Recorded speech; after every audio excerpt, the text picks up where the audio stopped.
tout le monde, je suis super contente de vous retrouver aujourd'hui pour une nouvelle vidéo qui va traiter la claustrophobie.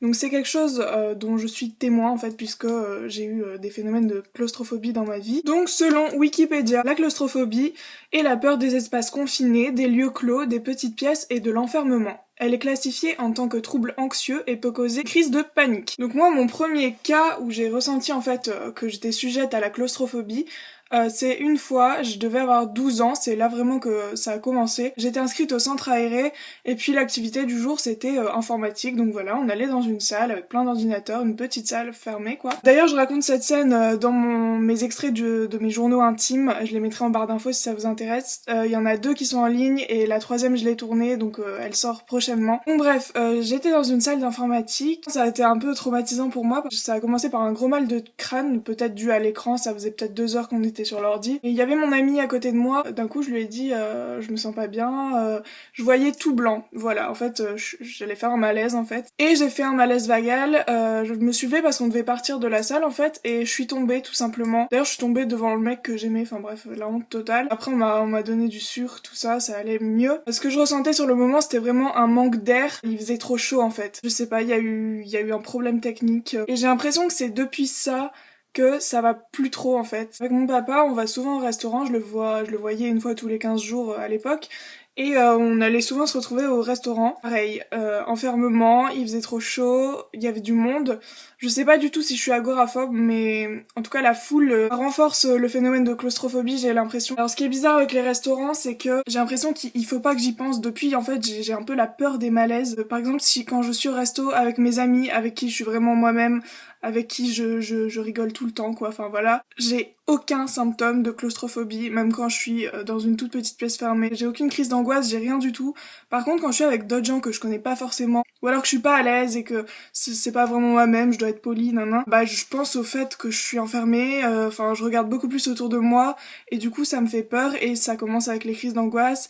Je manque d'air, et souvent je vais aux toilettes pour renouveler en air, en fait, c'est extrêmement bizarre. Ça s'est poursuivi avec le métro, je l'ai complètement boycotté en fait, du coup, puisque j'avais peur en fait, j'avais la peur du malaise, et de faire un malaise dans un métro c'est quand même pas super. En fait, pour aller à ma fac en métro, j'y suis en 4 stations. Pour éviter le métro, je prenais le tram, où je mettais 1 heure à y aller en tout début d'année de licence 1, donc l'année dernière, tellement j'avais vraiment peur de faire une crise d'angoisse, d'être enfermée et de pas avoir d'air. Maintenant j'ai complètement changé d'avis parce que je vois vraiment que ça va beaucoup plus vite, et des fois j'ai encore des petites crises d'angoisse dans le métro.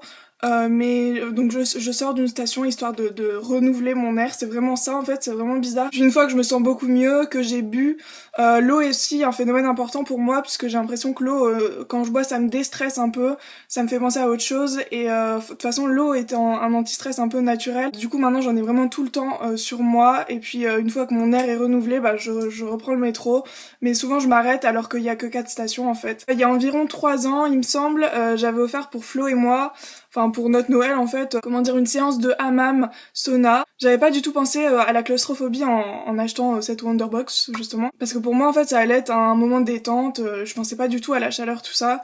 Et puis enfin voilà, on y a été, et j'ai tout gâché en fait parce que j'ai fait un malaise. Il faisait vraiment trop chaud, on était enfermés, et puis c'était horrible, j'ai l'impression d'avoir tout gâché, j'ai pleuré et tout. Enfin, maintenant je sais que ces choses-là, c'est pas pour moi, quand il fait trop chaud, quand il y a pas d'air.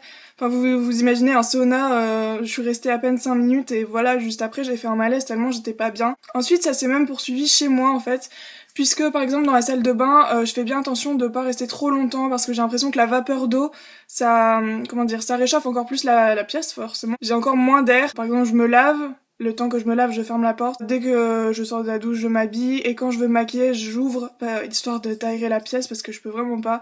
Je sais pas si ma claustrophobie a un rapport avec le fait que ma maman, en fait, depuis que je suis toute petite, tous les matins, c'est aération, aération, aération pour aérer toutes les pièces, en fait. Même quand il fait moins 40 000 degrés dehors, c'est aération depuis que je suis bébé. Donc est-ce que ça a à voir avec ça, le fait que, je sais pas, je manque d'air? Je me pose des questions du coup, enfin, parce que je sais que ma mère est très très basée sur l'aération. Ce phénomène revient dans les toilettes, dans la salle de bain. Donc aux toilettes, la porte est toujours ouverte quand je suis chez moi, forcément. Quand je suis chez les autres, c'est plus compliqué parce que je dois fermer la porte.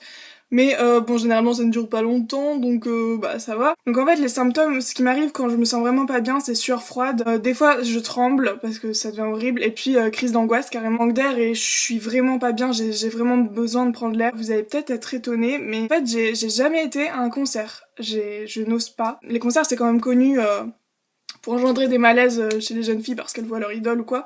Mais moi ça serait plutôt parce que bah voilà, il y a trop de monde, en plus être poussé, il ferait chaud dans la salle j'imagine. Enfin j'ai déjà été à des spectacles, tout s'est bien passé, mais je sais pas, ça me fait super peur. J'en ai jamais parlé à mon médecin, mais je pense qu'il existe des médicaments pour essayer d'un peu réguler cette phobie en fait. Enfin, pour l'instant je fonctionne avec les solutions naturelles, c'est-à-dire l'eau et ouvrir la porte et puis prendre l'air quand il faut quoi. Ce qui est bizarre c'est que on pourrait me demander est-ce qu'en classe tu fais des malaises, mais pas du tout justement puisque je suis avec mes amis et puis je suis concentrée sur le cours et pas du tout sur le fait que je sois enfermée. Et c'est vraiment bizarre, faut vraiment que je sois concentrée sur quelque chose pour pas y penser et du coup ne pas faire de malaise du tout et ne pas avoir de sueur froide, tout ça. Je viens de me souvenir aussi de quelque chose qui m'avait marqué en fait concernant la claustrophobie.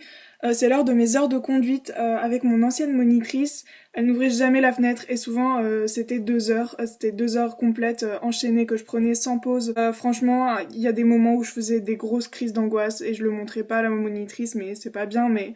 Enfin voilà, ça allait vraiment pas. Après j'ai changé de moniteur qui lui ouvrait tout le temps la fenêtre, j'étais vraiment super contente. Donc voilà mon expérience, maintenant j'attends la vôtre si ça vous est déjà arrivé de faire un malaise dans une pièce enfermée où vous sentez pas bien, vous avez trop chaud, vous manquez d'air.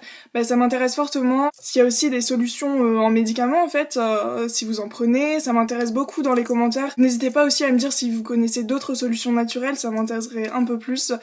Donc voilà, bah je vous fais de gros bisous, j'espère que cette vidéo vous aura plu, et puis je vous dis à la prochaine. Ciao!